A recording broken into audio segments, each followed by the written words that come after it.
vous est offert par la Fondation Babazivé.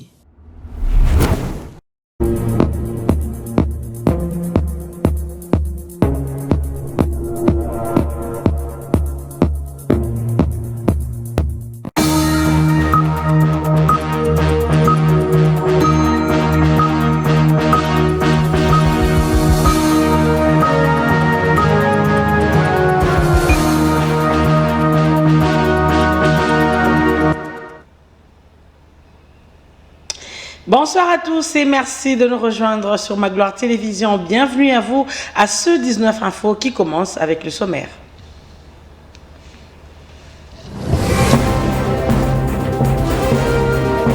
À la une de l'actualité, 93e Assemblée Générale de l'Organisation Internationale de la Police Criminelle, la République Démocratique du Congo y prend part active par le truchement de son vice-premier ministre, ministre de l'Intérieur et Sécurité, Jacquemain Chabani Loukou.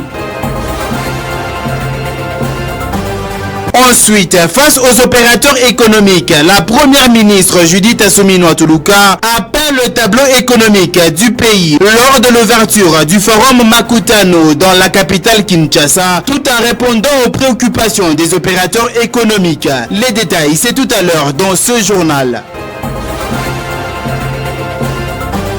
Toujours au sommaire, c'est un événement historique. La République démocratique du Congo accède au marché britannique. 99% de produits made in DRC peuvent accéder sans payer le droit de douane. Prouesse réalisée par le ministre du Commerce extérieur, Julien Paluku. Enfin, à la fonction publique, le ministre de tutelle, Jean-Pierre Liaou, a reçu en audience la délégation de la Banque mondiale, conduite par Jean-Pascal Nganou, en vue d'évaluer la politique salariale et le nouveau cadre juridique de la fonction publique. Voilà l'ossature de votre journal. Place à présent au développement de tous ces titres. Mesdames et messieurs, bienvenue. À noter que le sport, la page internationale également seront des rubriques à suivre tout au long de ce journal. Mesdames et messieurs, encore une fois, bienvenue à vous. En mission officielle au Maroc, Jacquemain Chabani, vice-premier ministre, ministre de l'Intérieur et Sécurité, a pris part à l'ouverture de la 93e Assemblée Générale de l'Organisation Internationale de la Police Criminelle. Lors de cette deuxième journée, les membres se sont regroupés en panel. On en sait davantage dans ce reportage. C'est ici, à Marrakech, que les représentants des 190 pays membres de l'Organisation internationale de la police criminelle vont tabler sur les nouvelles règles et renforcer la coopération dans le cadre des luttes contre la criminalité transfrontalière, assise d'une importance capitale pour les États membres, notamment la République démocratique du Congo, pays confronté aux différentes formes de violence à la base de la montée des criminalités urbaines. Pour cette première journée des travaux, les membres de cette assemblée ont examiné les grandes tendances en matière de criminalité et les menaces de sécurité dont ils sont confrontés. La promotion des femmes au sein de la police a été parmi les sujets abordés au cours de cette rencontre. Au terme de ces rassemblements essentiellement sécuritaires, les pays membres de l'Interpol, dont la République démocratique du Congo, représentés par une forte délégation conduite par le vice-premier ministre, ministre de l'Intérieur et Sécurité, Maître Jacquemain Chabani, vont élire le nouveau membre du comité exécutif, y compris le nouveau président.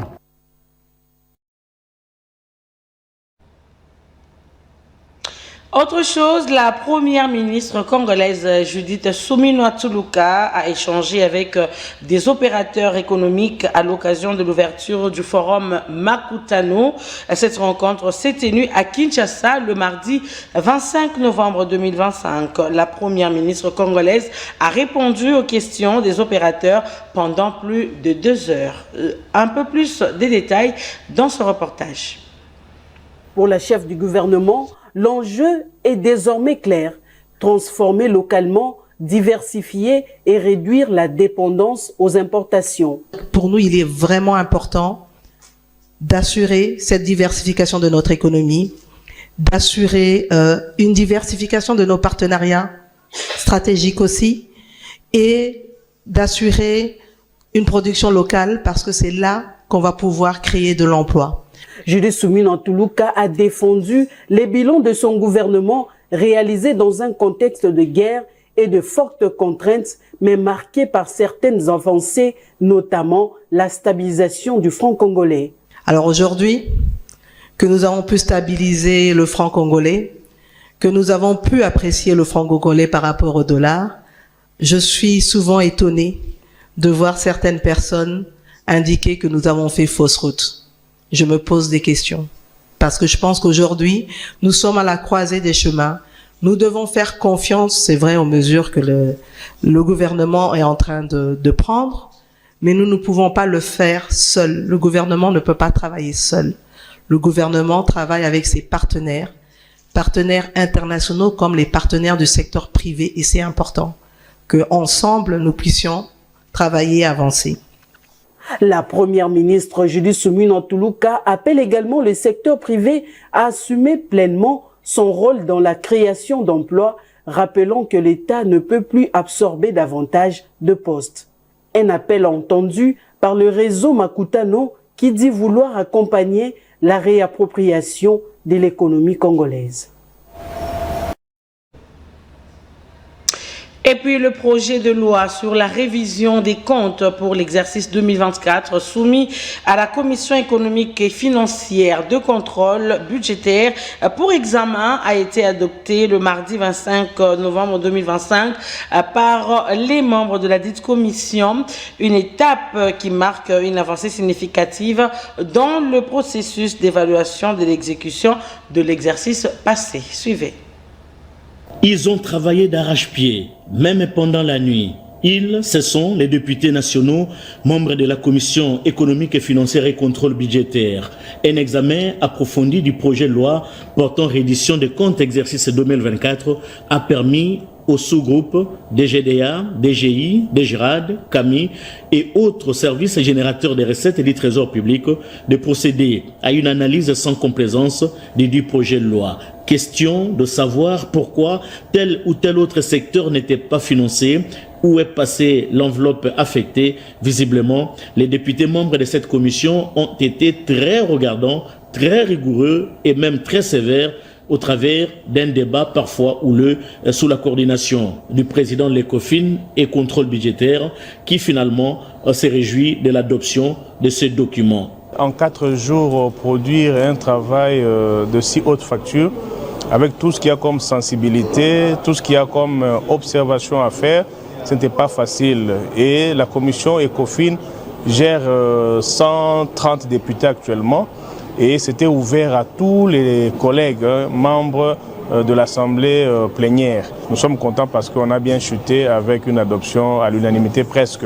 Reddition des comptes exercice 2024 adopté à l'ECOFIN. Ce document sera examiné et adopté à la plénière de l'Assemblée nationale, et c'est avant de l'envoyer au Sénat pour la seconde lecture. Mais en attendant, l'examen de la loi des finances 2026 est actuellement décortiqué au pain fin par l'ECOFIN et contrôle budgétaire de la Chambre basse du Parlement. On va quitter l'Assemblée nationale. La Banque mondiale salue les avancées de la réforme de la fonction publique en République démocratique du Congo. Une délégation conduite par Jean-Pascal Nganou a été reçue par le vice-premier ministre et ministre de la fonction publique Jean-Pierre Liaou pour faire le point sur l'évaluation et la politique salariale et le nouveau cadre juridique de la fonction publique. Reportage.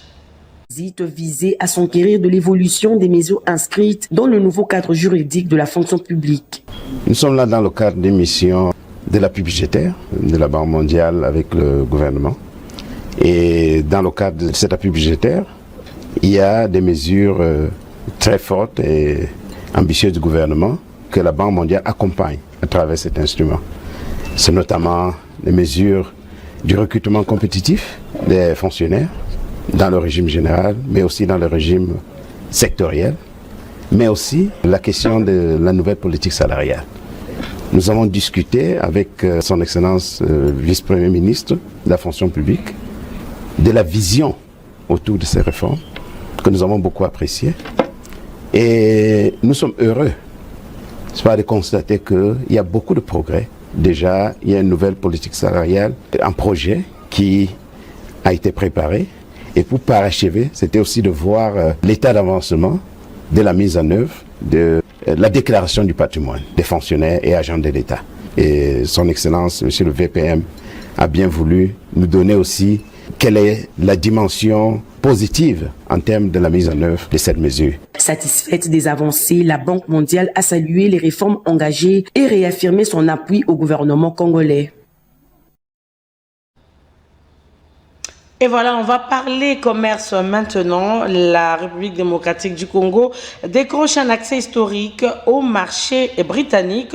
99% des produits made in DRC, dont le cacao, les épices et autres, pourront accéder au marché britannique sans pour autant passer ou encore payer le droit de douane. Cette annonce a été faite le mardi 25 novembre 2025 par le ministre du Commerce extérieur, Julien Paluku. Voici donc ce reportage pour plus de détails.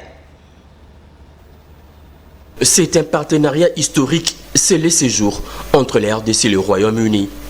99% des produits made in DRC, notamment le cacao, le café et les épices, bénéficieront désormais d'un accès sur le sol anglais sans droit de douane au marché britannique. C'est un pas décisif franchi par la RDC dans sa quête d'intégration au commerce mondial. Ces partenariats, lancés ces jours par le ministre du Commerce extérieur Julien Paluku Kaouga et l'ambassadrice britannique en RDC, est basé sur 4 piliers, dont la facilitation des échanges grâce au portail d'information commerciale.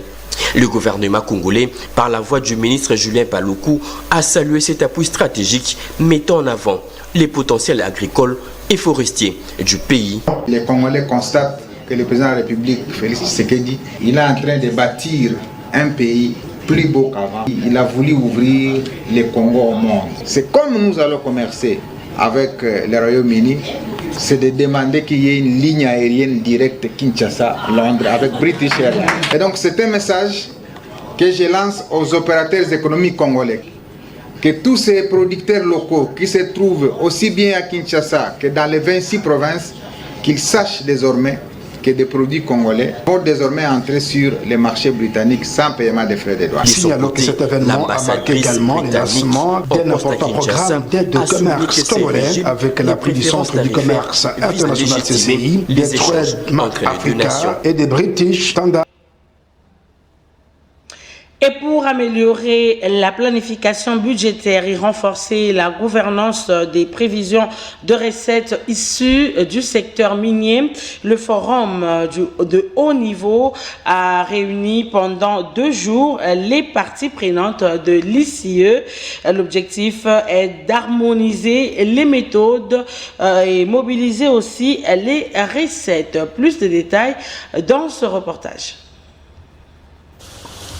Échanger sur les enseignements tirés de la phase pilote des modélisations financières de projets miniers, présenter les avancées et les difficultés en matière de modélisation financière de projets extractifs et de prévision des recettes minières en République démocratique du Congo, les parties prenantes de l'ITRDC et l'ITI international, les décideurs politiques et les experts techniques du gouvernement congolais se sont fixés au rendez-vous au Pullman Hotel au cours d'un échange de haut niveau sur les prévisions des recettes minières pour améliorer la planification budgétaire et de renforcer la mobilisation des recettes issues du secteur minier. Des travaux lancés par le ministre d'État, ministre du Plan, Guilain Nyembo, aux côtés de son collègue de mine, Willy Watoum.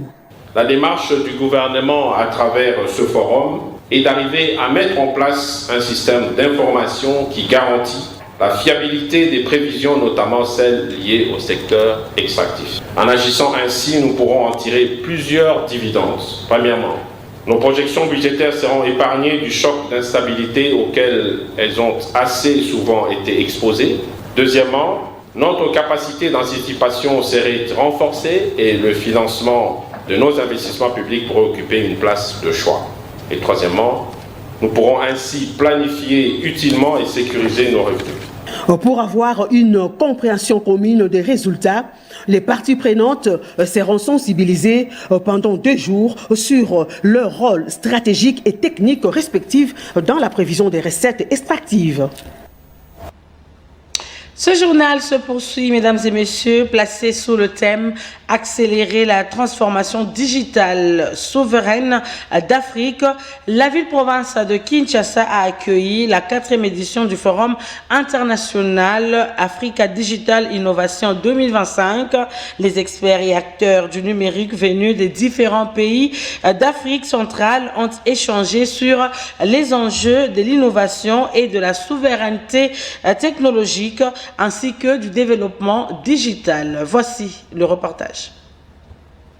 Le numérique est un levier important pour l'économie nationale congolaise. L'ayant compris, le gouvernement de la République démocratique du Congo s'est beaucoup investi dans ces secteurs. Kinshasa abrite ses grands sommets technologiques Africa Digital Innovation Summit Addis 2025 qui connaît la participation de plusieurs experts. Dans leurs interventions, les ministres de l'économie numérique, du commerce extérieur ainsi que celle de l'éducation nationale ont démontré la place de choix qu'occupe la digitalisation dans plusieurs secteurs de la vie nationale. Quoi de plus normal que la RDC dispose de tout un ministère en charge du numérique. Cet événement majeur qui s'est imposé comme le rendez-vous incontournable de l'innovation dans la sous-région qui tient encore cette année sous le haut patronage de son Excellence Félix Antoine Tshisekedi Tshilombo, président de la République, chef de l'État, à qui je rends mes hommages déférents et dont la vision audacieuse pour un Congo numérique est la boussole qui guide notre action collective. TIS, une firme angolaise, entend apporter son expertise à la RDC. TIS, ela é uma empresa já com 13 anos de experiência no mercado africano. Les organisations comme ça, c'est avantageux pour nous parce que le Congo, c'est un pays qui donne beaucoup des opportunités et beaucoup des opportunités dans tout ce que nous lançons, dans ce que nous venons d'écouter et de voir et d'entendre. Alors ça motive l'entreprise TIS de venir s'installer ici au Congo pour le marché. L'Agence pour le développement du numérique, coordonnée par Dominique Migisha, le ministère de l'économie numérique ainsi que l'ARPTC ont mutualisé leurs efforts pour le bon déroulement de cette 4e édition d'Addis 2025. Et voilà, poursuivant ce journal, mesdames et messieurs, nous allons parler sport à présent et ça sera juste après cette transition.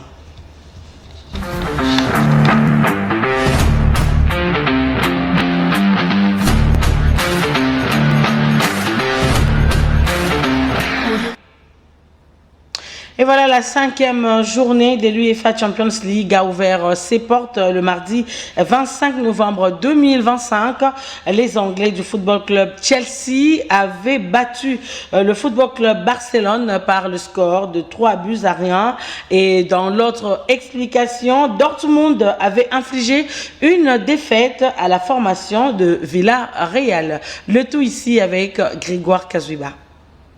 Le tout géant Barcelone était tombé largement le 25 novembre 2025 devant les Londoniens du football club à Chelsea par la note de 3-0 dans un match comptant pour la 5e journée de l'UEFA Champions League entre Espagnols et Anglais. La bataille était rude de part et d'autre. La lucidité des Blues de Chelsea était de la partie sur un centre de Cucurella du côté droit. Trompa de justesse, le joueur en Koundé et marque contre son camp pour le 1-0. Barcelone ne lâche pas mais se voit trahi dans le dernier geste, trouvant une équipe de Chelsea non maîtrisable. Arrivé en seconde période, Chelsea fait sortir à sa classe par l'entremise de Estavao à la 55e minute qui se joue des défenseurs barcelonais afin de fuser le portier catalan pour le 10-0. Estavao against Kubasi, oh great feat! Oh what a goal! He's center stage in the show now! Estavao! Ça n'a pas été fini car un festival à 2 buts s'invite. Liam Delap à la 73e minute reçoit un caviar. Ce dernier ne se pose pas de questions de son plat du pied. Marque le 3e but. Barcelone tombe devant Chelsea. Mendes to the left hand side, played in by Neto. He plays it to Delap. And Delap makes it 3, but it's another one that's not going to stand. Is that 4 or 5? I've lost count. I think it's 4.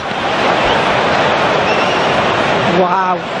honestly, Chelsea have just been... Et cherchera à se rattraper dans les prochaines rencontres. De l'autre côté, les Bavarois de Dortmund ont marché largement devant la formation de Villarreal. 4-0 étaient les scores à l'issue de la rencontre, avec au passage 2 buts de Guirassy et des autres buts ont suivi à l'issue du match, d'où plusieurs équipes se sont illustrées pour la 5e journée de l'UEFA Champions League.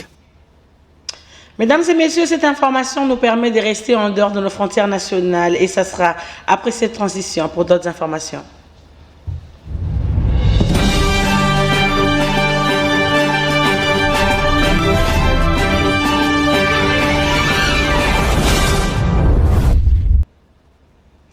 Et donc, l'information qui domine l'actualité aujourd'hui est qu'en Thaïlande, il y a un jeune de 65 ans qui s'est réveillé dans son cercueil et a échappé à l'incinération. Nous allons découvrir cette information et tant d'autres dans ce condensé signé Bovan Kazadi.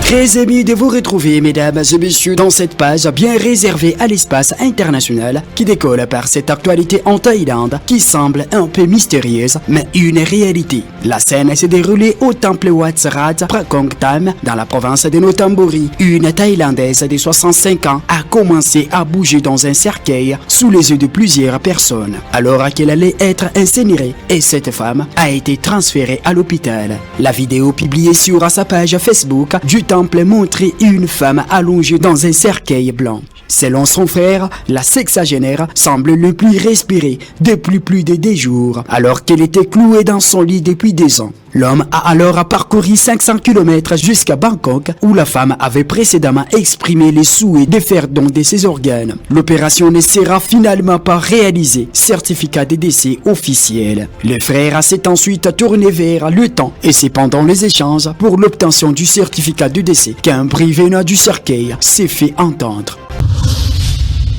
Et quittons la Thaïlande pour la Grande-Bretagne où mardi dernier, le Premier ministre britannique Keir Starmer a déclaré au Parlement qu'il avait évoqué lors du G20 en Afrique du Sud la situation actuelle est tout à fait horrible au Soudan. Starmer a déclaré aux députés qu'il travaillait avec d'autres pays pour briser les restrictions sur l'aide humanitaire et demande des comptes. Le Soudan a plongé dans le chaos en avril 2023 lorsqu'une lutte des pouvoirs entre l'armée et la puissante force paramilitaire de soutien rapide a débouché sur des combats ouverts dans la capitale Khartoum et ailleurs dans le pays. La guerre dévastatrice a tué plus de 40 000 personnes selon les chiffres de l'ONU. Mais l'organisation humanitaire affirme qu'il s'agit d'une sous-estimation et que le nombre réel pourrait être beaucoup plus élevé. Et pour acheter à l'international, rendons-nous en Angola où un message important a été lancé au cours de la cérémonie de la clôture du 7e sommet de l'Union européenne et africaine le mardi dernier à Luanda, la capitale angolaise. Le dit message s'est basé sur le renforcement de partenariats fondés sur les valeurs partagées. Le sommet a aussi abordé diverses autres questions dont les inégalités et le développement. Le président du Conseil européen a proposé sa recette face à ces défis pour produire les inégalités et promouvoir le développement. Il est essentiel d'investir dans l'éducation, soutenir l'esprit d'entreprise, de mobiliser la créativité de la jeunesse africaine et de garantir que le chaîne des valeurs produise de la richesse là où elles sont générées. Et voilà, mesdames et messieurs, c'est par ici que nous allons nous séparer avec cette page internationale. Merci à vous de l'avoir suivi. Et ça sera également la fin complète de ce 19 Info sur les antennes de Magloire Télévision. Merci à vous de l'avoir suivi et merci de rester en compagnie de nos programmes. À très bientôt.